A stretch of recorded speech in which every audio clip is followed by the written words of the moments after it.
In the previous video, so at the beginning of this pedicure, I fixed this client's very badly cracked toenails, and the link to that 25-minute detailed step-by-step video is in the description box below, and you can see it when you click the card at the end of the video. And in this video, you will see the rest of the pedicure. I hope you find it interesting and relaxing.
By the way, for nails like this, you see they're just peeling and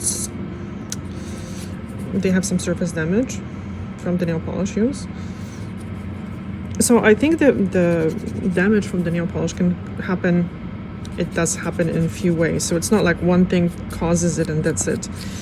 So Dazzle Dry that we use does not have nitrocellulose, so I believe it does not, it does not oxidize the nail the way some other polishes can, because I think it's the nitrocellulose that's responsible for that, because it degrades, I guess that's how you say it, degrades like over time. It breaks down to and it releases nitric acid, which can be very oxidizing, can damage the nail, the keratin. So that's one way. Then we see like the yellowing and stuff, but also nail polish holds on to the nail. So I think in this case it is just a mechanical pulling of the nail cells, and over time the nail cells let go. So for example, if the bond of the nail polish to those layers is stronger than the layers are bonded to itself, then those layers eventually get loose. So for example, it's like with a roof, like shingles on a roof. So if the shingles obviously are somehow glued together, I'm not a professional when it comes to how to make roofs, but let's say if the shingles are bonded together quite strongly, they will stay protecting the house. But if the wind is stronger, then and it's even wind, so it's nothing even like, well, it is mechanical, but it's not even like, touching really. Well, you know what I mean. If the wind is stronger, the force of the wind is stronger than the bond between the shingles, eventually they will let go. And even if the wind probably is not as bad, but over time with the sun, blah, blah, everything else, plus the wind, it can cause quite a lot of damage. So I think truly only products that do not bond to the nail will not damage it. So that's why actually IBX is one of those products that kind of soaks into the nail and it kind of stays there, but without being bonded. But there are pros and cons to that product as well, like just like with anything else. And another thing, obviously oil, because the oil, especially jojoba, which is like a liquid wax, it eventually over time will soak into the the first layers of the nail plate, because it's not going to penetrate all the way to the nail bed or anything. And it kind of plasticizes, so it sits in between the cells, and it lets the cells move without breaking or without separating. This is how it works. And one application is not going to make a huge difference, because there's only so much product that can penetrate the nail plate.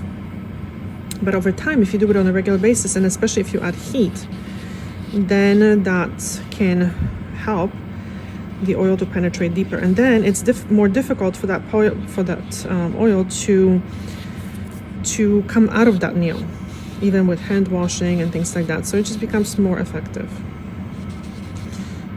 So this is why using the oil on a regular basis is important. So what I would recommend, another thing that I would recommend for these nails could be the RPI repair mold, could be, but also the Isden pen, and also the Lazo nail. These two products, the Lazo nail and Isden pen, are very gentle, and they kind of help the surface a little bit.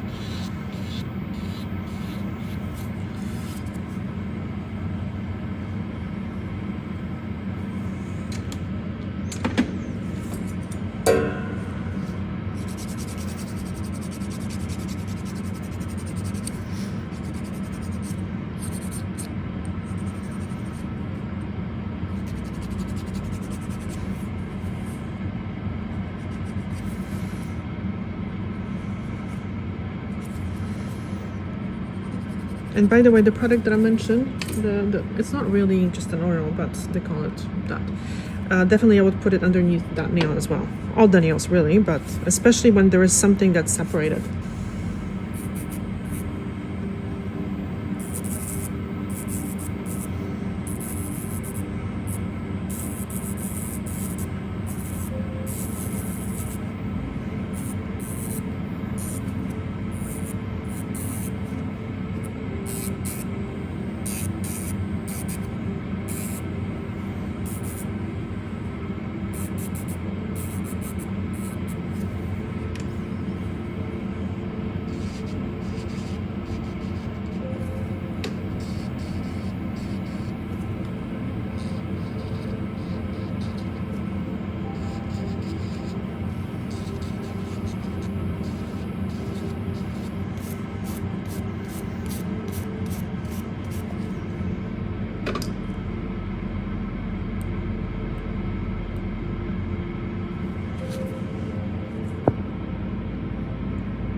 And another thing that let's not forget, because I can feel that the nails are a little brittle, which, I mean, especially toenails tend to be quite brittle. That also depends on the humidity. The humidity can change the flexibility of the nail. So if you live in a very dry climate, you might have more issues with brittleness. We have a very humid climate, but the last few days, well, I guess a week or something, it's been really dry. So really dry means like, I don't know, 30%. So usually it's like 60 at least. It's been as dry as like 27 or something. But I think that also can affect the nails, the flexibility of the nails. This one is nice and short.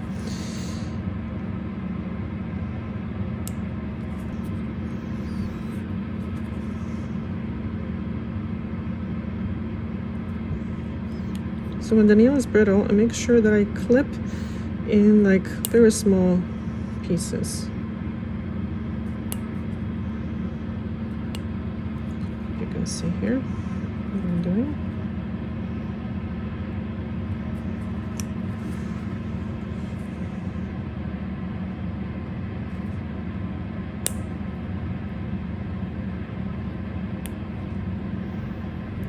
And the best time to apply any oils or anything like that is right after you take a shower, because then there is some moisture left in the skin, and that is much more effective.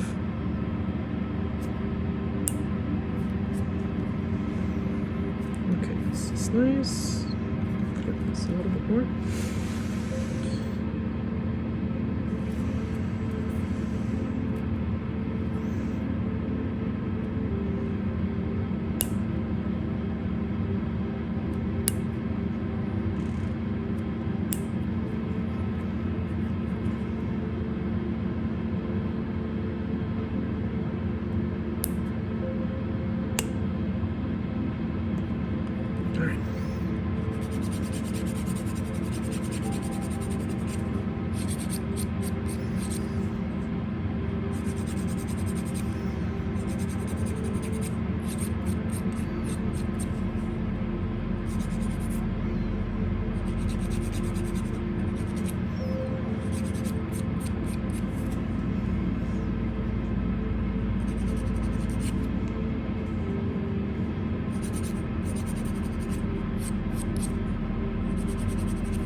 I would not do this with fingernails, but toenails are much thicker, and especially for this client, her nails are very thick. So especially now, if she takes care of the surface, uses the oil, this should be fine to do. But I mean, there are limits, right? You don't want to just keep doing it, because you're going to remove too much of the nail plate.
Okay, and now we're gonna move on to the bottoms of the feet to address the calluses.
not gonna try to remove the crack at any cost, because that's going to create a lot of irritation to the skin, and from my experience, that's going to create callus. So it's much better to exfoliate the skin gently and then just use creams to fix that, and not try to just file it so it looks better and like, wow, you know, I removed the crack. Because the cracks need to be removed with proper maintenance, skin maintenance and protection. It's soft skin.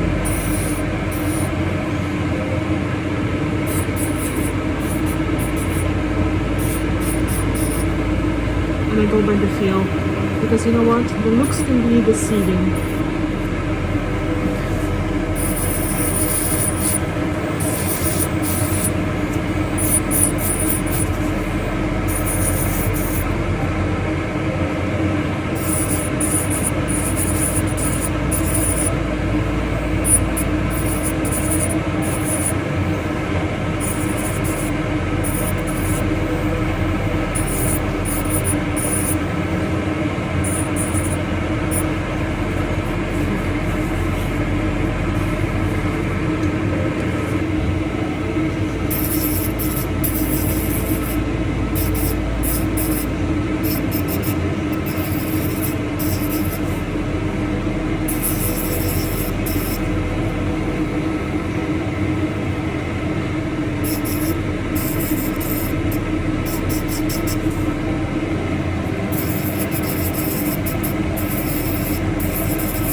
Okay, I'm gonna share a little secret. So a lot of times you see people do these before and after pictures, and where you see the cracks, and then you don't. And you know what it is? It's basically putting cream on. Seriously. So when you see these before and after pictures where, you know, like it's such amazing transformation, I mean, yes, definitely there is some work done, sometimes extensive, but the after picture is usually done with cream and sometimes water, or like a water-based cream. So I'm going to show you how this looks once we apply the cream. So this is how the foot looks after I filed. You see this little crack? I'm not going to go any further. Okay, so this is how it looks. It looks perfect. See? So looks are deceiving. All we did here is we just applied cream. And this is how much better the skin looks. So cream is the answer. I'm gonna do a hot towel.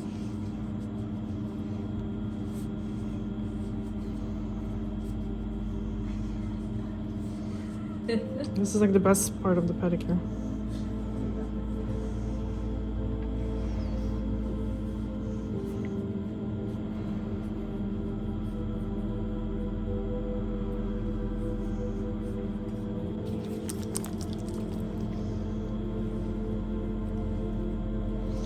And now the cream.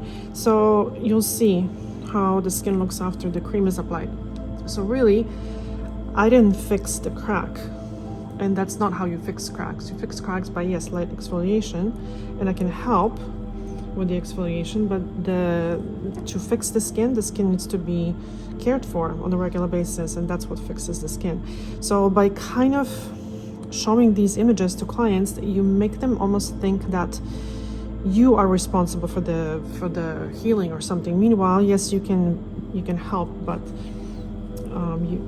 you can't do it. I can't heal the skin. So when the skin is dry, it just does not exfoliate properly. So plus pressure, plus friction on the feet, and that's how you build up the callus. But the proper skincare is going to help.